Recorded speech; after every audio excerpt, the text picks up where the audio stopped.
7 weeks into Donald Trump's presidency, America finds itself in a reality no one could have predicted.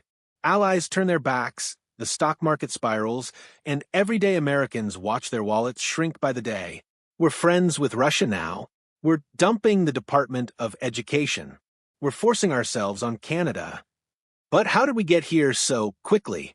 The untold story behind Trump's America is even more astonishing than the headlines suggest. Trump's announcement of a 25% tariff on Canadian steel was just the beginning. Within days, his administration had declared what he called Liberation Day, a global tariff plan targeting virtually every trading partner America had. No explanations, no economic justification, just a sweeping declaration that shook the financial world overnight. Canada's reaction was swift and devastating. Prime Minister Mark Carney didn't mince words. In this trade war, just like in hockey and soccer, we will win. Former Trump ally Doug Ford, Premier of Ontario, switched sides entirely. We'll maximize the pain for America. Sorry for the American people, but it's Trump's fault. What Trump called a victory for American manufacturing became the catalyst for an unprecedented isolation. The European Union, Japan, the UK, allies who had stood with America for generations, suddenly found themselves treated as economic enemies. And while Trump tweeted about winning, everyday Americans started noticing something alarming: prices on everyday goods climbing faster than they could keep up. When reporters questioned the strategy behind these tariffs, Trump's response was telling: "We could talk about there's no clarity. We don't know what they are specifically." This wasn't just policy confusion, it was the beginning of a pattern that would define his presidency. While economic walls were being built, the cultural divide was growing even wider.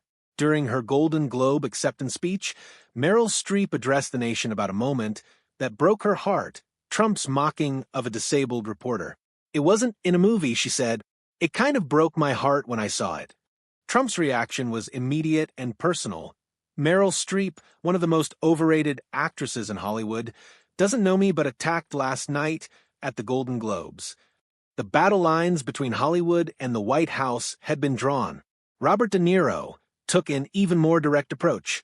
When asked if Trump was pretending to be less intelligent than he actually is, De Niro didn't hesitate. "I don't think so." The audience erupted in laughter, but the message was crystal clear. These weren't just celebrities voicing political opinions. This was a cultural rejection of Trump's leadership style. Jimmy Kimmel transformed late-night comedy into nightly political commentary. "If I was going to make stuff up about him, I'd start telling people he wears diapers because he has a full diaper strapped around his little mushroom garden." Crude? Perhaps.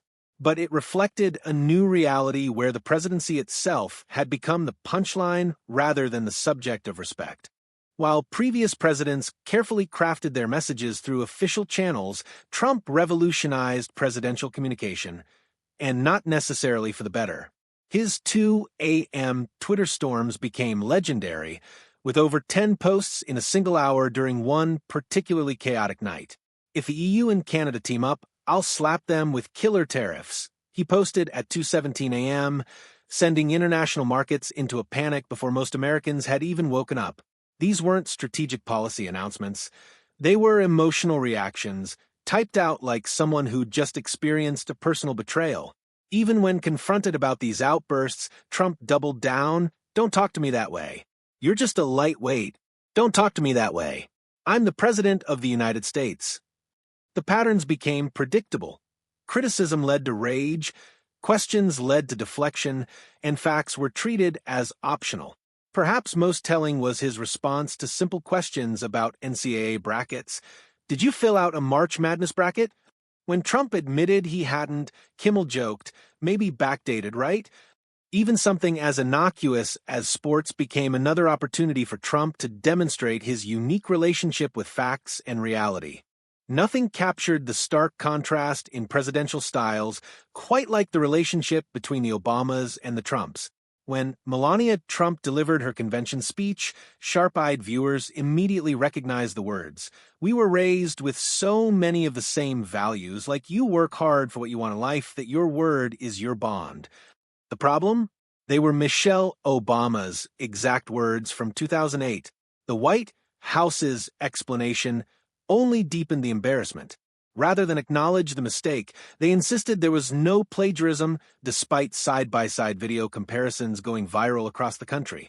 Michelle Obama didn't need to respond directly.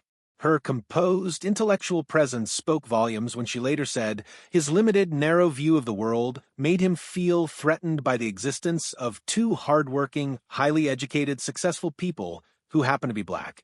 When Trump boasted that Michelle said there's no hope, it revealed something deeper than political disagreement. It showed a fundamental misunderstanding of strength versus volume.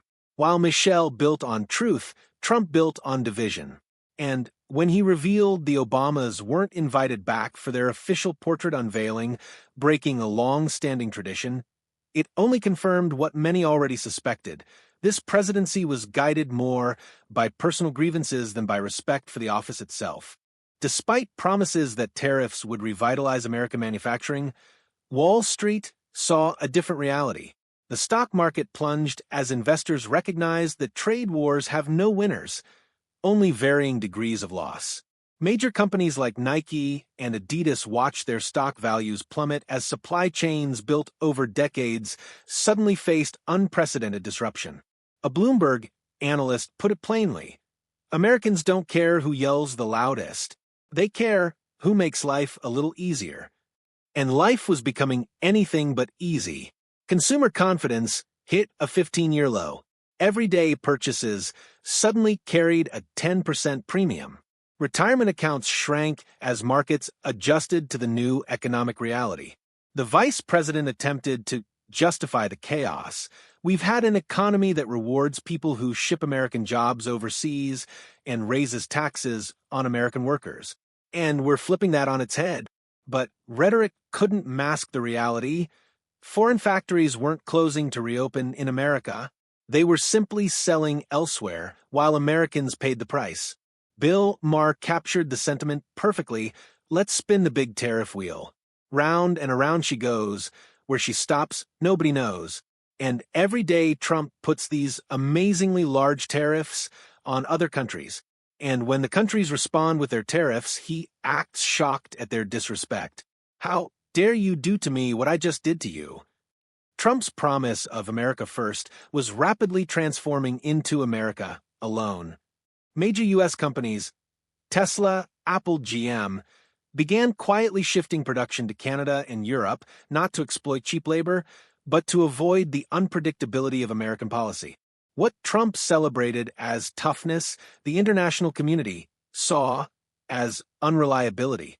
Within 48 hours of his late-night tariff threats, America's oldest allies began pushing back, not just with words, but with action, forming new trade alliances that specifically excluded the United States.